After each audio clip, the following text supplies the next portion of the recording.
Company का revenue और उनकी यूनिट सेल्स ये दोनों बढ़नी चाहिए।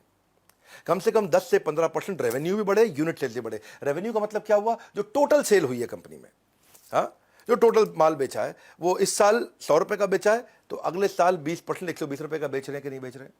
अगले साल 120 की कमाई होनी चाहिए, इस साल 100 की हुई है तो। लेकिन इसमें एक और चक्कर है, ऐसा नहीं हो कि खाली प्राइस बढ़ा दिया तो 100 का माल 120 में बिक गया। ये भी चेक करना है यूनिट सेल्स भी बढ़ रही हो। यूनिट सेल्स का मतलब क्या है? देखो इनका 100 रुपए का ही माल बिकता है जी हर साल, तो वेरी गुड। तो फिर इस बार 120 कैसे हो गया? उन्होंने क्या किया जी, 10 रुपए की चीज़ 12 रुपए की कर दी तो 100 रुपए का 120 हो गया। प्राइस बढ़ाना नहीं, केवल यूनिट भी।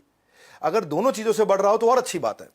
यूनिट का मतलब है पिछले साल 1 लाख गाड़ी बेची, इस साल 1,20,000 गाड़ी बेची, 20,000 गाड़ी भी फालतू बेची। तो रेवेन्यू भी बढ़ना चाहिए और यूनिट जितनी आइटम बेच रहे हो वो आइटमें भी बढ़नी चाहिए।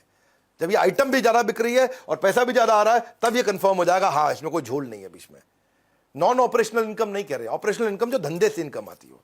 कई इनकम कैसी है? प्रॉपर्टी बेच दी, इनकम आ गई, वो दिखा दिया जी, है जी, ताकि भाव चलता रहे।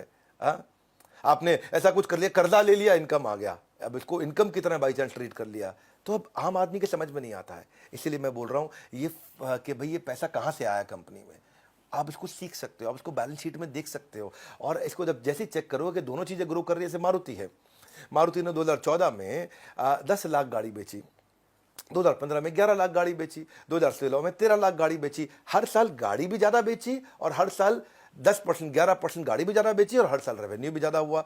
रेवेन्यू ज्यादा हुआ, कुछ और भी हो सकता है, लेकिन गाड़ी ज्यादा बेच के रेवेन्यू ज्यादा हुआ तो कंफर्म हो गया कि मारुति ठीक चल रही है भैया। 50% मार्केट शेयर लेकर के बैठी हुई है। जो 1250 का उसका स्टॉक प्राइस हुआ करता था वो 2017 में 65 गया, लगातार बढ़ता रहा है मारुति। 6 साल में लगभग 30% के आसपास रिटर्न दिया था पीछे मारुति ने, और 2.5 साल में पैसे को डबल कर था। तो उसकी शेयर की कीमत आसमान चढ़ेगी जिस कंपनी की सेल हर साल 10-15% 20% बढ़ेगी।